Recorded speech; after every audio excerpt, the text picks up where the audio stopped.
Detective Constable Michael Chang from Cambridgeshire Police faced a misconduct hearing on January the 30th, accused of crashing a police car after driving at speeds of more than 100 miles an hour whilst using a mobile phone.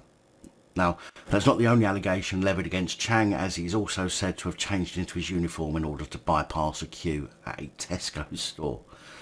The report published by Cambridgeshire Police ahead of Monday's hearing said on 30th March 2020, DC Chang drove an unmarked police vehicle dangerously at speeds of and in excess of 100 miles an hour and whilst using a mobile phone, resulting in a collision. Additionally, DC Chang drove the vehicle with emergency equipment activated in non-emergency circumstances. He failed to remain at the scene of a collision, failed to notify his supervisor of the collision whilst on a call with her following the incident, failed to report the collision to his control room, failed to give a full and truthful account to a supervisor who dealt with the road traffic collision procedure, and misled or lied to the court in respect of a piece of evidence in that he suggested his line manager told him to destroy a card containing witness details in a dishonest manner. Wow. The notice also states on April the 15th, 2020, after the conclusion of his duties for the day, DC Chang changed into his police uniform to bypass a queue at the local Tesco's. Chang did not wear PPE whilst in the supermarket. Further, on 15th of April 2020, and following allegation 2, DC Chang, whilst off duty, engaged with a member of the public, during which he drew and used his PAVA spray.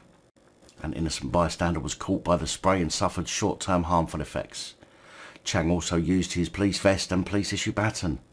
DC Chang had no authorisation to be in possession of the PAVA spray. DC Chang informed the attending duty sergeant that he was authorised to carry his kit off duty. DC Chang informed another attending officer that he had his kit with him because he was moving between stations. Now, Chang had already pleaded guilty to dangerous driving during his trial at Northampton Crown Court and pleaded guilty to unlawful possession of PAVA, contrary to Section 5(1)(b) of the Firearms Act 1968 at the same court.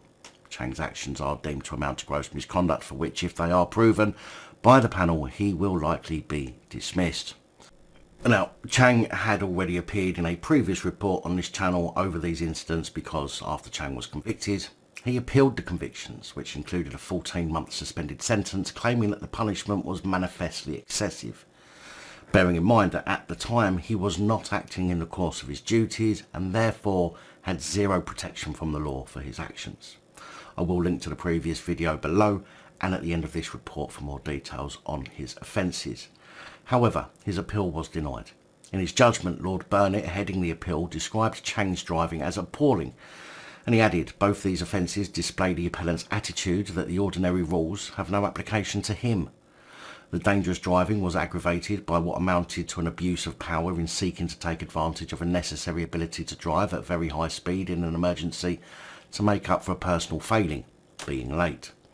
The plea of guilty came after the driver of the other vehicle had given her evidence, and during the appellant's own evidence, when under cross-examination, he effectively admitted all the ingredients of the offence.